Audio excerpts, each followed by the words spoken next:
Hi, everyone. Let's try this again. Don McGuire, Wayne Hilliard at. Someone say hi to us and see if this is going to work.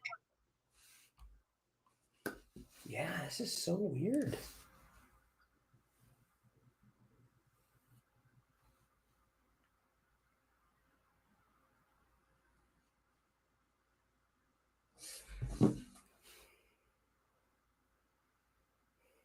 Okay, I will come. Hello. Oh, it might just be delayed.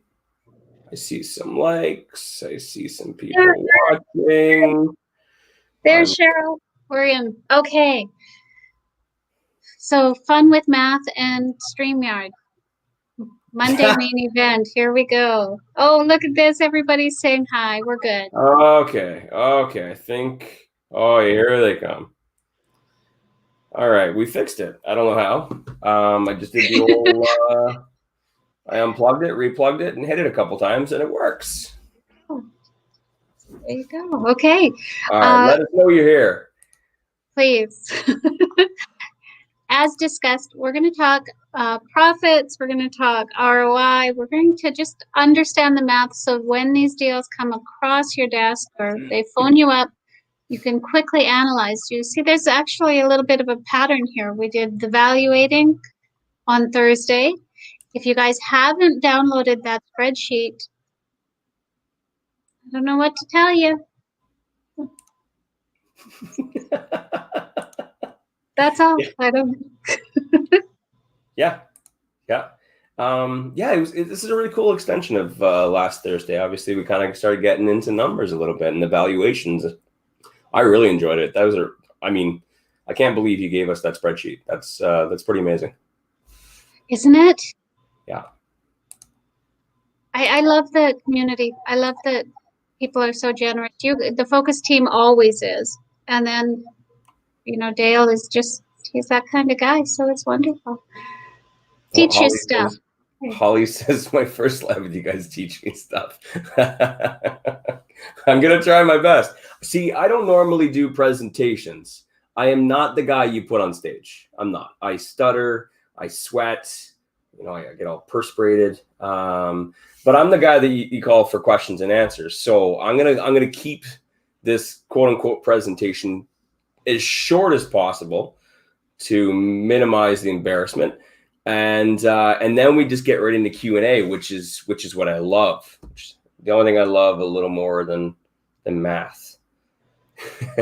Well, what a day. What a day. Do it on a Monday. It's perfect. Okay, guys, be ready with your questions. Okay, well, watching, that's what today is, math and questions. So yes. And we're going to kind of keep it simple today. And we're going to focus on profit and ROI. And then to some people, that's not simple. That's like something that a lot of people are kind of struggling with. You can maybe find your way through it, but it's all about being able to get those numbers fast, right? When you're dealing with real estate deals and your realtor and stuff like that, you can put something under contract for 2 weeks. You got lots of time to think about it, go bug your friends. But when you're doing creative deals, you gotta be quick. You gotta be able to pull it up on your phone real fast to figure out, is this a good deal or is this not? And that's one of the most common questions we hear, right? Is this a good deal? Well, I don't know. I mean, have you run the numbers? Like, what's your acceptance criteria? Lots of people here today. Wayne, you are doing awesome. Yeah, not one stutter yet. Not one stutter. Cheryl does not like math. Well, Cheryl, you came to the wrong place. And normally I tell you to stick around, but yep. Stick around. And as I mentioned earlier about little Reg here as well. Reggie, he's sleeping. Yeah, Cheryl, if you get bored with what Wayne's doing, just look at the puppy in the back there. Oh, he woke up there. So. Yeah, he doesn't like that I shook him up. So rental properties. Let me just make a point real quick before we start. When you're buying stocks, all you're focusing on is the value of the stock going up or down, right? And stocks aren't the same as real estate, because when you're buying a piece of real estate, unless you're buying it and keeping it empty, you're normally going to be putting a tenant inside it, right? So stocks and real estate are very different because you're not just banking on the fact that asset is going to go up or down in value. You're also, it's a business, right? When you buy a rental property, it's a business. So there's 3 different ways that you're going to be profiting from a real estate rental property, and that's appreciation, mortgage pay down, and cash flow. And you know what? I'll get this all set up there. I even got the whiteboard. So you've got appreciation, right? And you can hear me fine, Donna? I can. I wonder, can we hide my camera so that yours is bigger and I can still be on? Perhaps. Probably not, though. Okay, that works. Is that better? Yeah. Much better. Much better.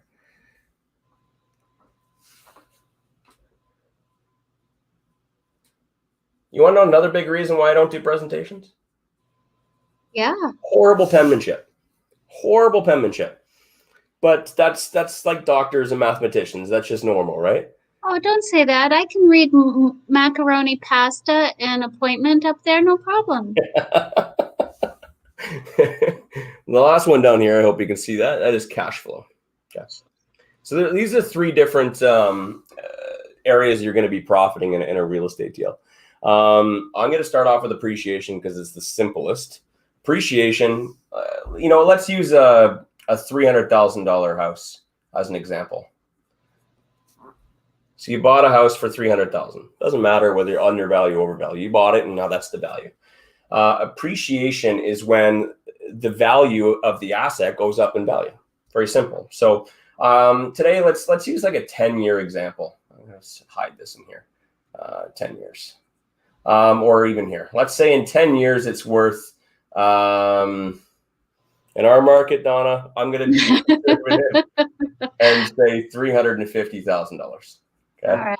In 10 years. Right. So what that means is it's appreciated $50,000. Very simple, super simple. And this is what a lot of people think, real estate is all about. I'm going to buy something, and in the future, it's going to be worth more. It's going to be worth twice as much. I doubled my money, but there's a lot more to it because there's also mortgage paydown. And mortgage paydown is, let's rewind a little bit. So you bought a $300,000 asset, right? And you put 20% down. So the bank gives you an 80% mortgage. Okay. So they're going to give you a mortgage for $240,000. Okay. Over those 10 years, you're going to have a tenant paying your rent, and you're going to be taking a portion of that rent, and you're going to be paying down the mortgage with your mortgage payments every year. Very simple. And over time, at the end of the 10 years, your mortgage is going to be less. And the difference between your original mortgage and the balance is principal paydown. It's mortgage paydown. That is equity. And I've got a really great website I'm going to share with you guys here. And the reason I'm going to share it is because I have not found another website or app, like a mortgage calculator, that is this good. And it's like, it's the cheesiest, like oldest website. But that's like burying me. Yeah. You know what? It works.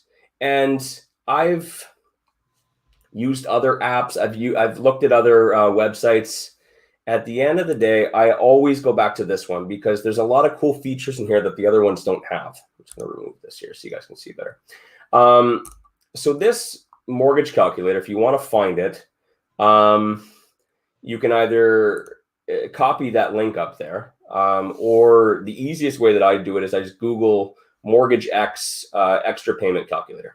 I know it sounds silly, but again, this thing is amazing for the amortization schedule. So what I'll do here when I'm trying to figure out the mortgage pay down over a period of time is all you got to fill in is just this little area right here. And you can see that fine, Donna? Mm-hmm. So what you do is you set your term of the loan. So that's your amortization, right? And if you're putting 20% down, you're getting a 30-year amortization mortgage. You just hit 30 years. your interest rate. So let's keep it simple and go with 3%. I know a lot of people are getting lower interest rates right now. Some others are still in higher than that. So we'll just use 3%. And then we'll go for January 1. This is when the first payment's going to be, 2021. And then this is your loan amount. So that's, you put $60,000 down, right, from your $300,000 property. And this is what the bank is going to give you. Here's another cool thing that I love about this. I'm not going to go too far down this rabbit hole. It also has a bunch of other features where you can do like annual prepayments. So at the beginning of the year, you can do prepayments. You can do like, you can set the dates of when you want to do extra payments. You can also enable monthly prepayments. So for the people that, want to make extra payments every month, say they want to take their cash flow and put it directly towards the mortgage. You can literally just click on this and select the date that it's going to start. Maybe you don't start doing it for another 2 years, and then the prepayment amount, and then the last date, and you calculate it. What it'll do is it'll basically show you over time how it affects the mortgage pay down and how much quicker you can pay off your mortgage. So super cool feature, but we're not going to get into that. Like I said, we're just going to focus on the basics. There's your amortization, the interest rate, when it starts, and there's your loan amount. You say calculate.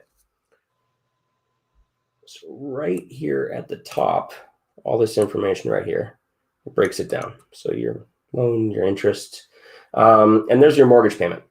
So your mortgage payment is about $1,000. Okay. Down below here, you'll see what it does is it breaks it down in the amortization schedule. So you could see how much goes to interest, how much goes to principal. And then at the end of the year, how much you paid in principal and how much you paid in interest. So what I do is, if I'm trying to figure out how much mortgage pay down I'm going to have in 10 years, basically, I just look, this says January 2021. I just scroll down to January 2031. Very simple. So I take my initial loan balance, which is $240,000. And I'm going to scroll all the way down to 2031, right here, January 2031. And the balance at that date is 181,000. Let's say 181,000. Let's keep it simple. Right? If you want to find out how much mortgage you pay down, you just subtract those two numbers. And I'll do that real quick on my calculator here.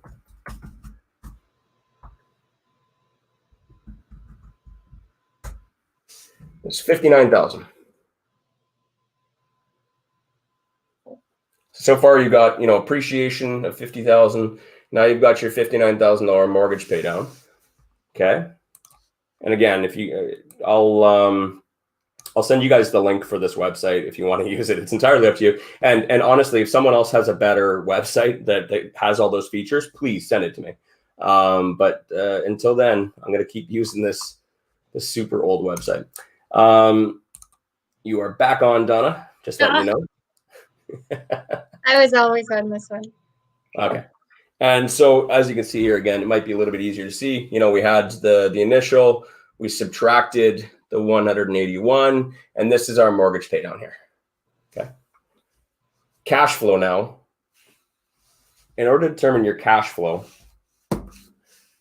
what you're going to do is you're going to figure out what your market rent is for this property. And for today, can you guys see that fund?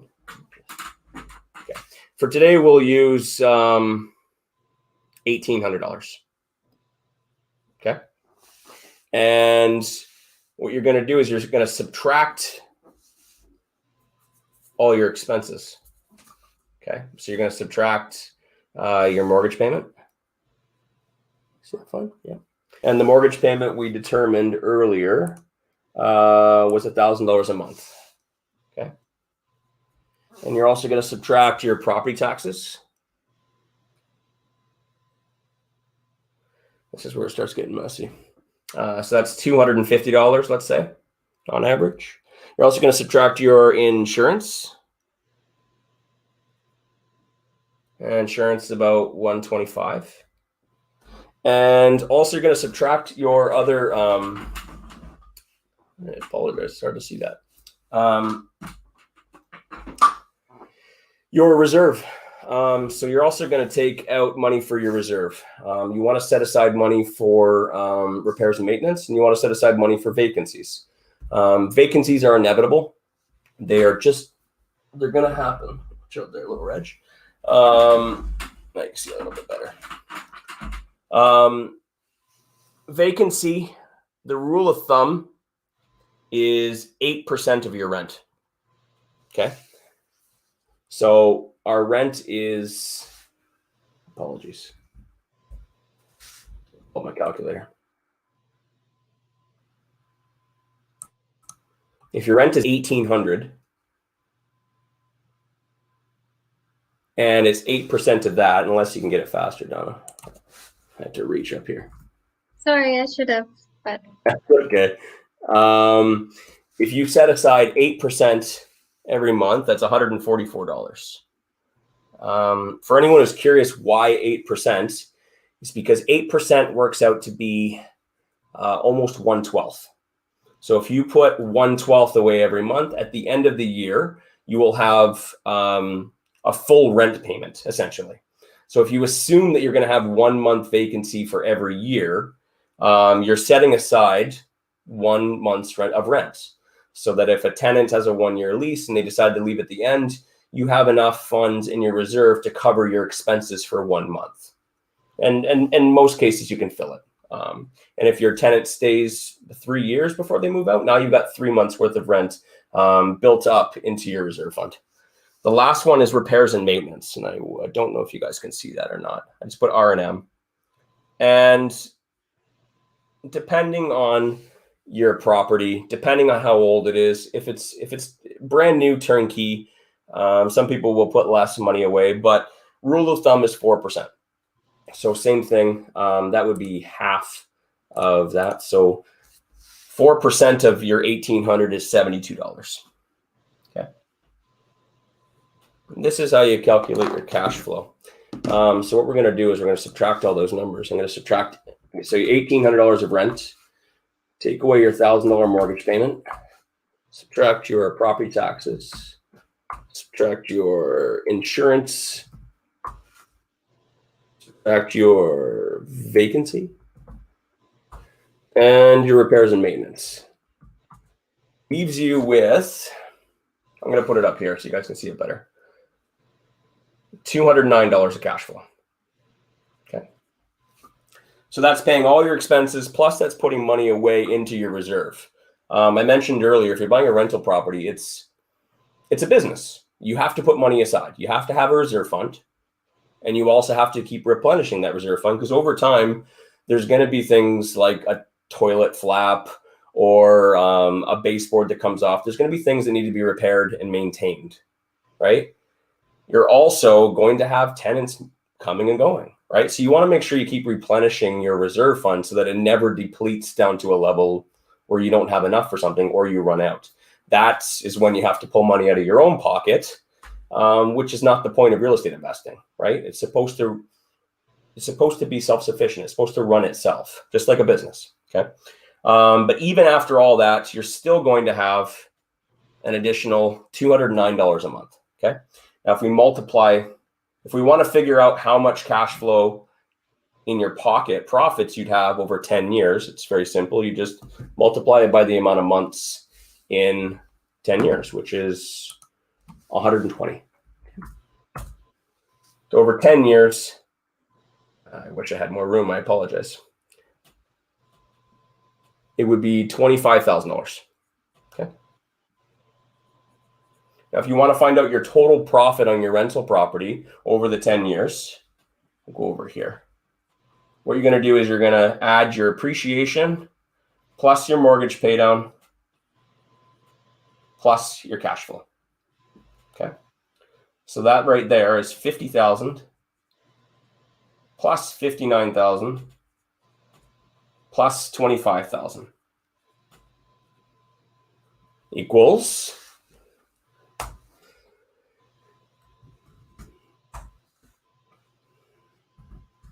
134.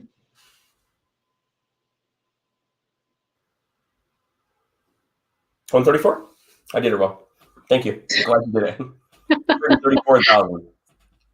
That is how much profit you should expect to make, or that's how much you'll make over 10 years. You don't know how much your property is going to appreciate. You know, if you're in a hot market, it could be significantly more, but whatever figures you use to kind of figure out whether a deal is a good deal or not. I mean, this is basically how you run it all down. The cash flow over here, I mean, you don't necessarily have to go do a rent analysis or any, you know, extreme investigating to find out what rents are. Over time, if you're investing in the same city, in the same area, you get to know what your rents are for different types of properties, right? In Edmonton and surrounding areas, I know what all the market rents are for most of the neighborhoods and quadrants. Mortgage payments, if you play around with that mortgage calculator enough, you just start memorizing how much mortgage payments are. You know, I always recommend, like any of my mentees or anyone else that's asking, just go fart around with that mortgage calculator, right? Play around with the amortization, play around with what if interest rates were to go to, or what if interest rates were, and then you just through experience, you start memorizing what the mortgage payments are going to be. Property taxes, they fluctuate from cities, towns, areas, the city, that kind of stuff. Insurance, you just get to know. It varies depending on the area and depending on the size of the house. But that's just a rough one for me. And then obviously you just calculate your vacancy, repairs, and maintenance. You should be able to do that very, very quickly. You should be able to look at a $300,000 house in your area and know it's going to cash flow this much, right? And that just comes through experience. You just have to get used to running those numbers. Okay, so we got all those. We got our profit. The last thing we want to figure out is, how do we calculate ROI? ROI is, I always forget, is your, why am I brain dead right now? Oh, your profit divided by your investment times 100. Hope you can read that fine. No, not really. It's your profit divided by your investment times 100. So your profit was 134,000 divided by your investment. Now we bought a $300,000 property and we put 20% down. So that's $60,000 is your investment. And you want to multiply that by 100. There, if you don't mind, Donna. You look perplexed, Donna. Did I make a mistake?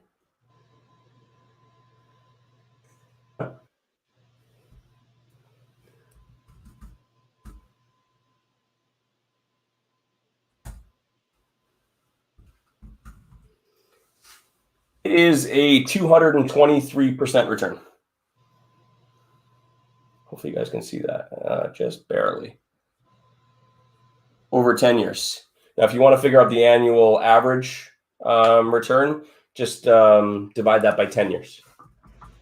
You're looking at about 22% or 22.3% return yearly on this property. Pretty simple.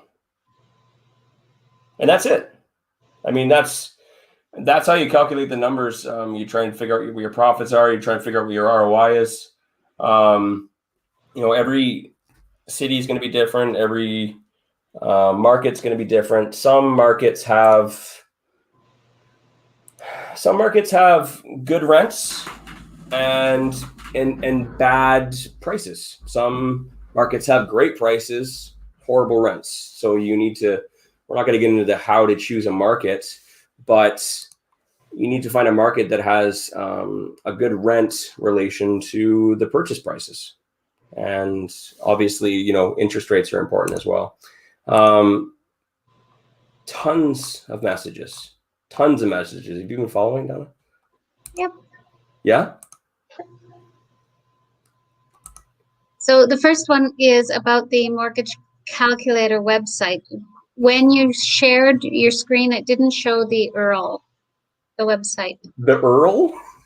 Earl URL. What do you guys say? I'm cool. I can say things. The Earl? I have never heard that. Never. Maybe I'm just not cool like you. Jeez. Your No, I'm lines blushing. are Look what crooked. you did. Great. My lines are crooked. Who the heck? No. You're hiding behind that Facebook user. Who are you?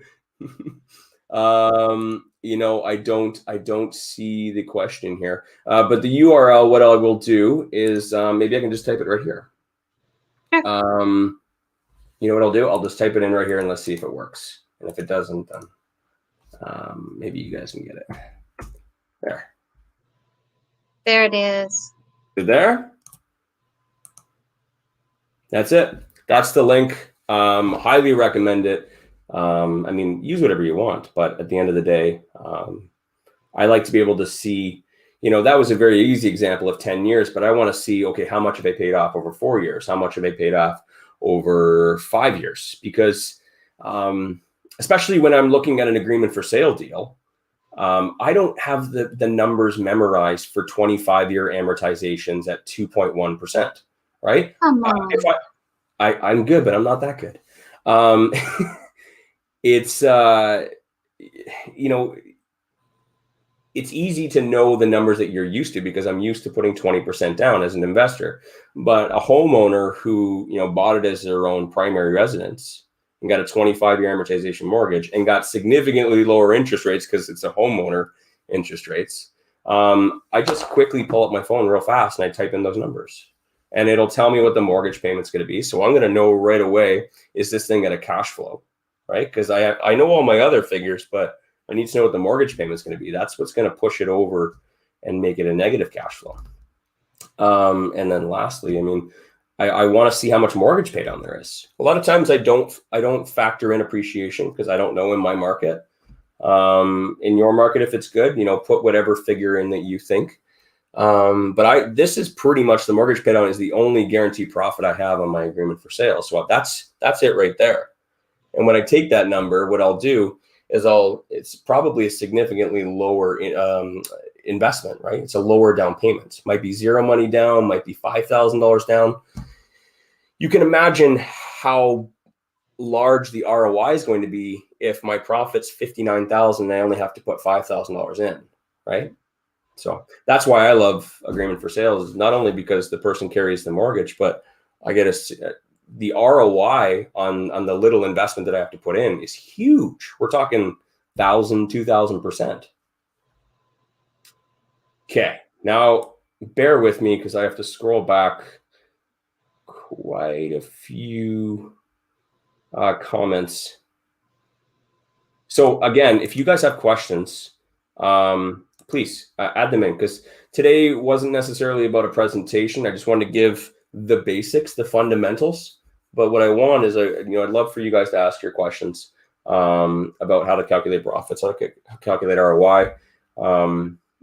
If this goes well, there's been a lot of requests today asking, would you do this for an agreement for sale deal? Would you do it for a flip deal?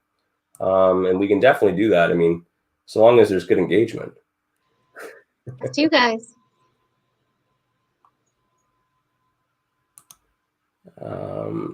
Fireplace. Okay, so that's YouTube. Okay. Someone on YouTube says they're quite good. All right. Valden says that's what PowerPoint is for. Is that what it's for? He doesn't know. He really does. I think I've used PowerPoint like once in my life. It is, yeah, I'm not very good at it. Again, I don't like doing presentations. Can we break appreciation into active and passive appreciation? Accounting wise or just figuratively? Maybe I'm a little brain dead. Maybe that's something I'm not aware of, but I'm not 100% sure on that one. Active and passive appreciation. So I think what he means is like a forced appreciation by adding value, maybe, as opposed to just the market going up on its own. I think that's what Harry means. To be honest, I mean, I kept it simple for like buying, a rental property for 20% down, just very conventional.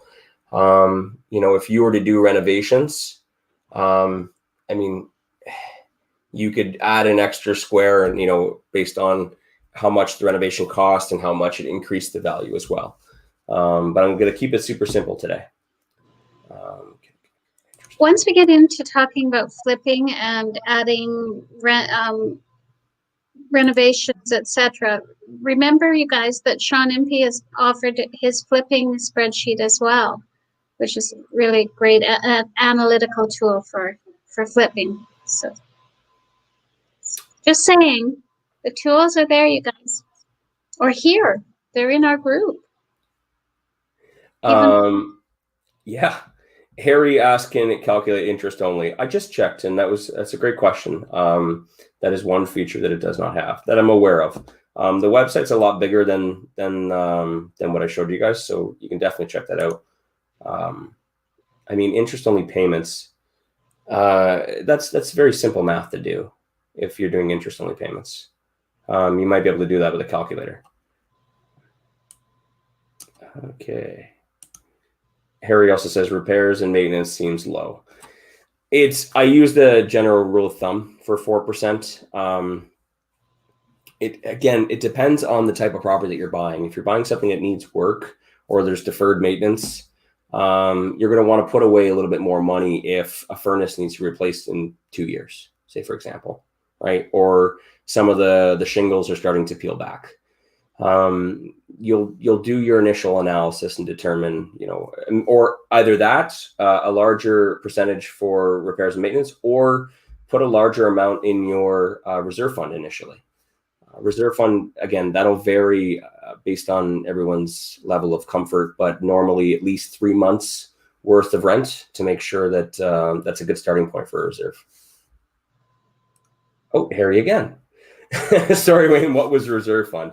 3 months is general rule of thumb. And to be honest, normally what I would do is I would add that on as part of my initial investment, right? It was a $60,000 down payment, but I would also add $5,400 on there as part of my investment because I had to put $5,400 in on top of the 60.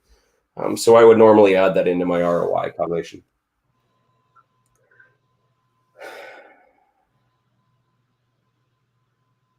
Someone says, I also subtract the cost of financing your down payment funds, interest payment on LLC funds. Yeah, so if you were pulling your down payment from another property in the form of a line of credit, yes, there is a cost associated with borrowing that money. So yes, absolutely. You can always add that in, subtract it from your cash flow as a cost for sure. If you're borrowing it and it costs you $300 a month to borrow it, and you're only cash flowing $209, you are technically out $91. Donna, whenever I see you smirking, I can't. Sorry, I'm not smirking. Do I smirk? Am I frozen? No, you're good. Okay. Do you have any rules of thumb for maintenance and CapEx linked to age condition of a given property? I don't typically buy rental properties that need a significant amount of work up front. There's some great spreadsheets out there, and there's some great I've seen throughout the years of I think Rain put one out a while back. I'm trying to figure out where I saw it, but it basically it'll tell you the life of every appliance and every system of every property. From your furnace, your hot water tank, your roof, your windows, and stuff like that. You can definitely look online and find a spreadsheet that'll basically break it down on how long to expect before you have to replace a microwave, a stove, that kind of stuff. And then ultimately, I mean, if you really want to go deep and you're planning on keeping this property for more than 15 years, absolutely, you should know when each appliance, when each,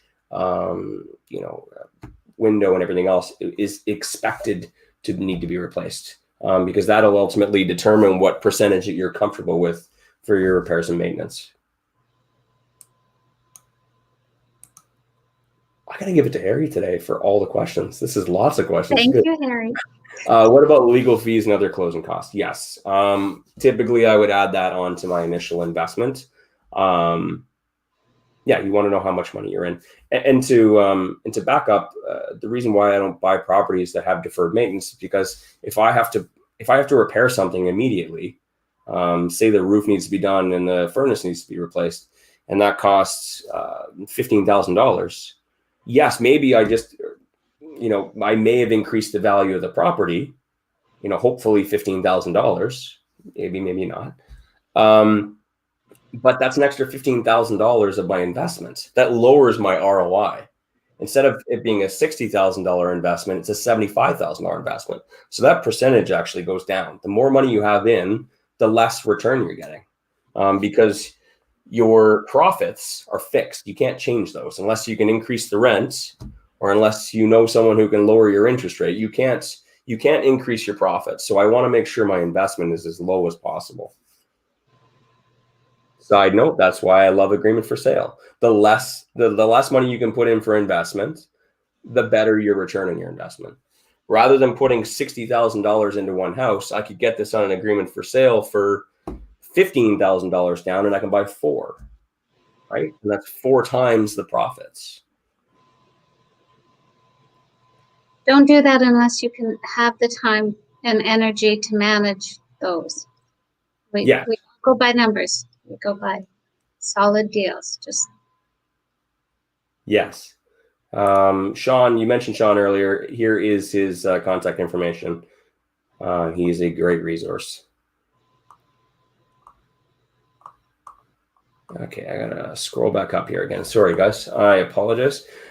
Jared, that's very sweet of you to say. Now, Jared, are you saying I'm gonna have to watch this over and over and over because I talk too fast, because it's not clear, or because you love it so much? I'm gonna need you to clarify. Right now. Right now. We'll get that after, but another question from Jared. Let's say as a wholesaler, you're looking at a property and you want to throw out a quick offer. What are the numbers that you need to run through my head quickly? I'm going to ask you another question on that before I answer it. And that's, what's the intent of the property? Are you, as a wholesaler, are you selling a flip project, or are you selling a rental property? Ultimately, if it's a rent, and if it's about a flip property, let me know. But if you're trying to get a good deal on a rental property, ultimately an investor is going to want to make sure that it's a good cash flowing property, right?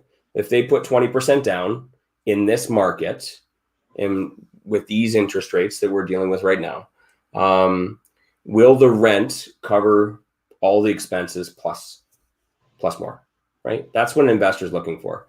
And if you can find them a $300,000 property for $260,000, yeah, I mean, ultimately they got a good deal. So that's most of this stuff. You want to make sure, I would say, focus on the cash flow. The rest is kind of irrelevant. Do you have any thoughts on that, Donna? No, I'm good. Yeah.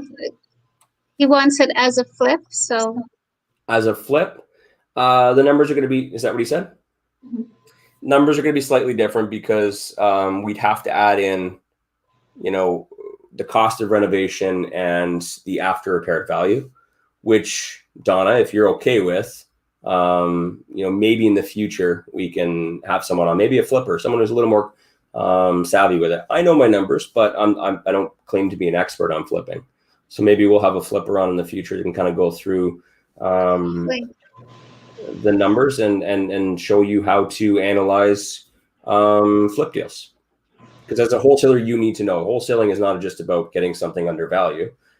Typically, wholesalers are selling to flippers. And you need to get something at a low enough value. Then after repairs, it will be worth more. There'll be a spread. Know your market. Know a good MLS deal. Know a good off-market deal. Then you'll know a great off-market deal when you see it. Yes, absolutely. There is an argument to be made that if you find a good deal and you buy it off of MLS, let's say, for example, you found a $300,000 house and you bought it for $250,000. Technically, the value of the home is now $250,000 because you basically have a sold comparable out there that now says that someone bought it for $250,000. The market is the market. If you buy a property for a price, that is how much it is worth now. Unless there's a bunch of other houses on the street where they've all been sold for $300,000, then what they do essentially is they take a weighted average. They take all of the 300,000, 300,000, 300,000, and the one 250, and they'll divide it by 4, and they'll determine what they deem the value of the property to be at. But another day. Oh, good.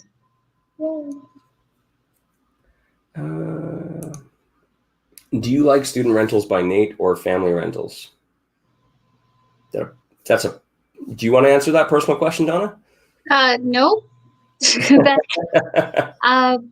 It doesn't quite fit for math, and I mean, everybody's got a model. So very first thing we did when we did our 6-week challenge, right? Define your model. So what works for one doesn't work for the other. I mean, they had said by Nate, so they're obviously talking about Edmonton. The only difference is just the rent. Just determine what the rent. If the rent is significantly more, if you're able to get a 6-bedroom house and it's $500 a room, then your rent is $3,000. But keep in mind, so ultimately your cash flow is going to be up significantly. Everything else is the same. You're still making the same mortgage payments. You're still getting the same level of appreciation. The things that change are the rent. Hope you guys can see that. Maybe you can, maybe you can't. And the repairs and maintenance and the vacancy. That's what's going to change the most. Vacancy, I mean, you've got tenants. It depends on how long they're there for at school. If they're staying for 3 or 4 years, they probably don't want to move. Unless, of course, they have issues with friends, and it's going to be a little more sporadic, a little less predictable. Repairs and maintenance. I don't want to jump into stereotypes, and I don't want to assume that students are just worse. But without saying that students do more wear and tear, maybe we could say the fact that there are people coming and going more and bringing in their own little bits of furniture, and that's just, most of the wear and tear comes from moving couches up and down stairs and beds and stuff like that, nicking on walls. I find that most of my wear and tear and repairs come from just tenants moving in and out over time, moving in the winter and stuff like that. So those are the 3 things that would change. Do I like student rentals? I don't do student rentals. Not to say that I don't like it. I haven't. So I will let you do your own research on whether that's something that would be a good idea.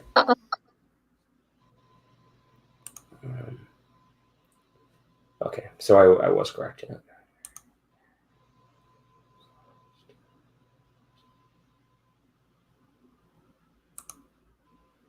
Yeah, going back to that active and passive appreciation. Forced would be like renovations, and then versus market impact.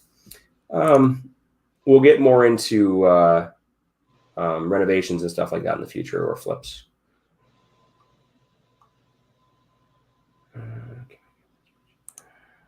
Sean, I'm assuming. Okay, yeah, Sean took care of that one there. So if you're looking for that spreadsheet from Sean Impey, his email again is right here.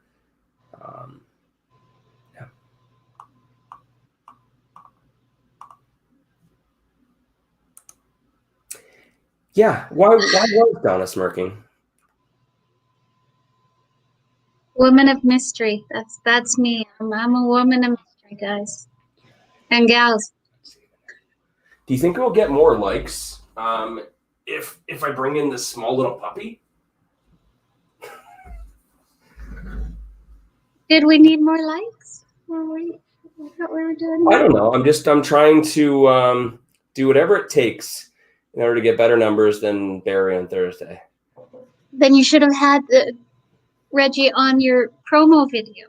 I should have. You know what? That's a great idea, and I'll milk this as much as I can. He's so quiet. What he'll do is he'll go run around or gallop for about 5 minutes and then sleep for 4 hours. Great question here. Do you add in management expense even if doing it yourself? Yes, I do. For the sake of this example, I didn't add it in because it would have probably been a negative cash flow, and then everyone would have been like, well, why should we invest in real estate if it's negative?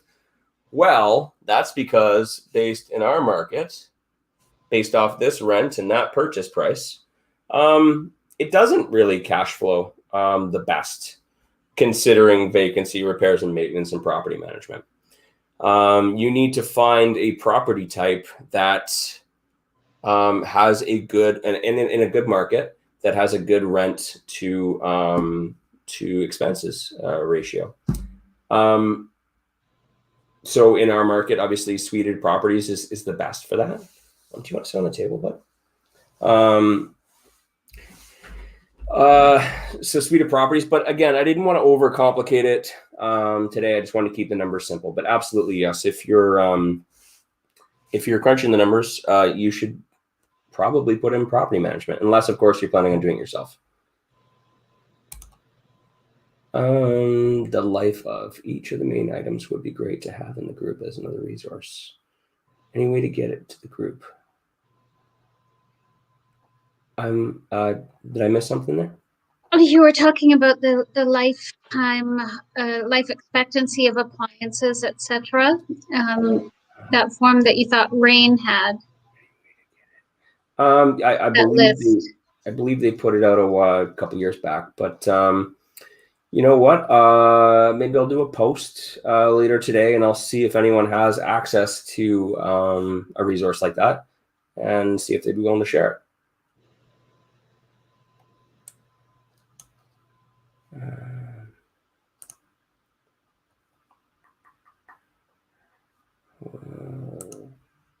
Harry, thank you very much. I got my haircut in right before they closed down the barbers. Is there a monthly cash flow per door that you shoot for? You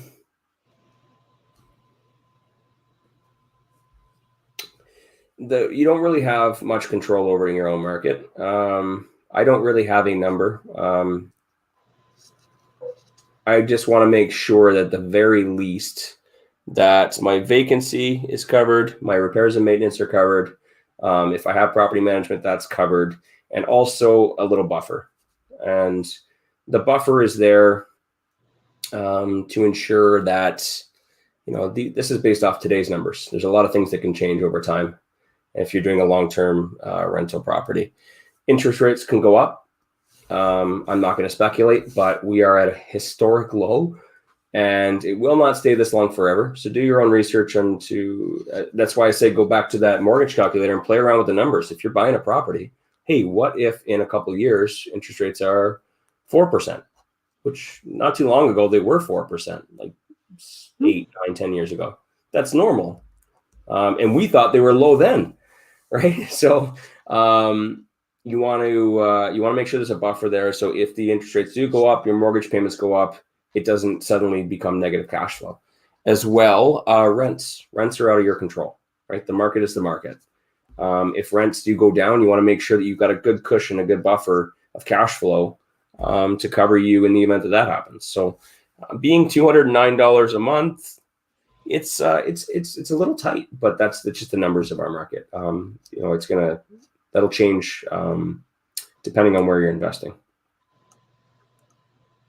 Shout out to Reggie. All right. Yes, it's working. It's working. They love the dog. They love the dog. 1 check for the haircuts and 5 for the dog. Good. Good. Uh, I'm currently doing research on taxes. Do you have an accountant you recommend? Trying to figure out if my unit cash flows after taxes. That's a great question. When I was prepping for this, I was thinking about taxes. I wasn't thinking about taxes. I was thinking about, is anyone going to ask about taxes? And I didn't really want to get into it. As for referrals, shoot me a private message and I will give you a referral for mine. Sean also gave one in the comments. So perfect. Yes, there's lots of great accountants. To be honest, make sure you get an accountant who understands real estate investments. Most accountants I've talked to who don't have clients that are in real estate investments, they all say, yeah, we all took the same training. I know how to do it. But at the end of the day, your team, you got to make sure you have a good team who understands it. And just because your aunt's friend is an accountant and they said they know how to do it, doesn't necessarily mean that you're going to get the best possible advice. So someone just made it. We'll have to watch the rerun. Yes. There's obviously a good presentation. There's all this whiteboard's all filled in for a reason. We went over how to calculate your profit for a rental property and also how to calculate the ROI.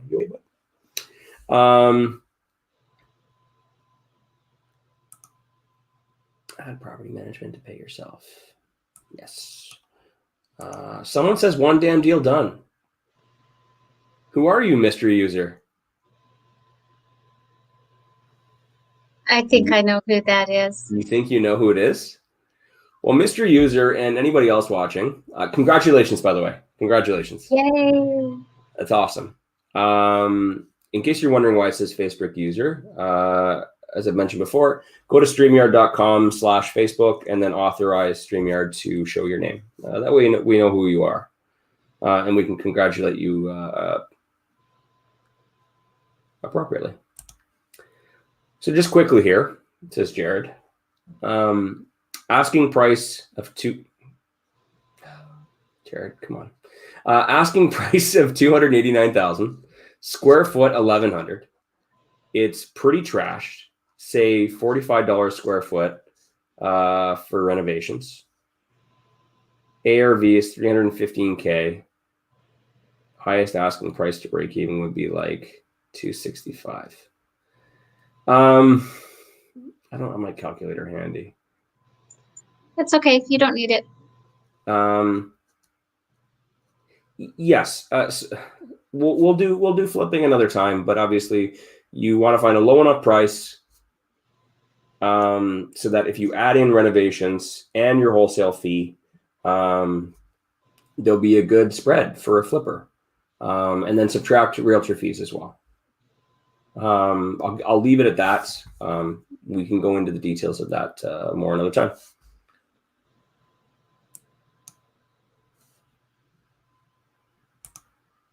Insurance just skyrocketed. Yes. Insurance rates are going up. I'm hearing that from everyone. A lot of investors use the same insurance brokers, and a lot of people are saying that their rates are going up and they're switching and they're moving around. Obviously, if you're doing that, just make sure that you compare your two products to make sure you're getting the same. You're not just looking for a lower premium. You got to make sure you're getting the same stuff. One of the great ones is payment coverage. If there's the event of a fire or needs to be rebuilt, you want to make sure that your insurance company is going to cover your payments or cover your rent. That's a great one. If it takes a year or 2 years to be rebuilt. Also, insurance for condos is going up quite a bit too. Everybody. Where's Shelly Visser? The hailstorm in Calgary, absolutely, and the floods and the fires and everything Alberta's been hit with for the last little while.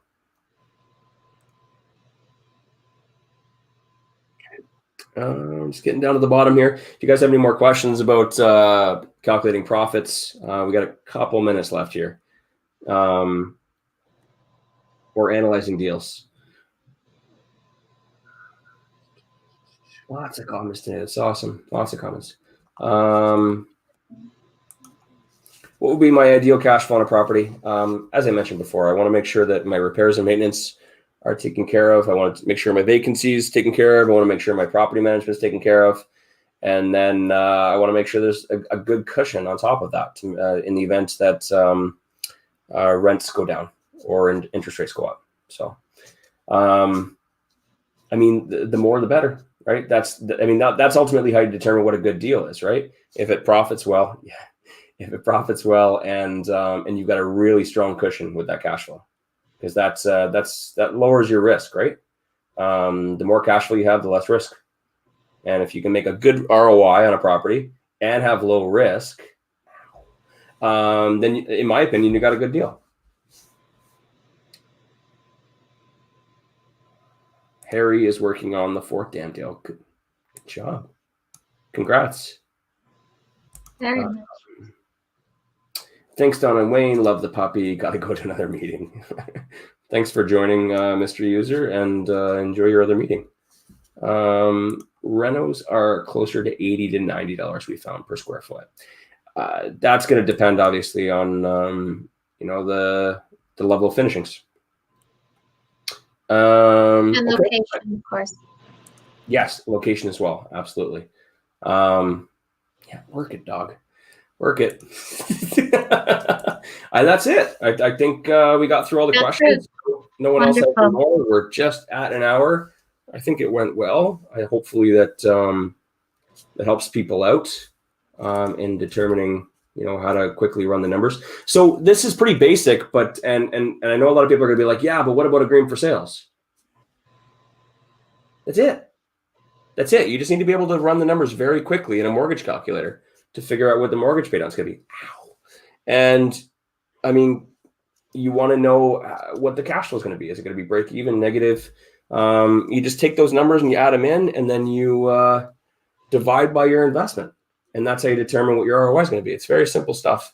So yeah, if you're trying to figure out if you got a good deal or what the profits are going to be on an agreement for sale deal, just use this information right here. Okay, I gotta stop. I gotta tell him to stop doing that. Yes. Yeah, he's chewing into everything right now. We got to be careful.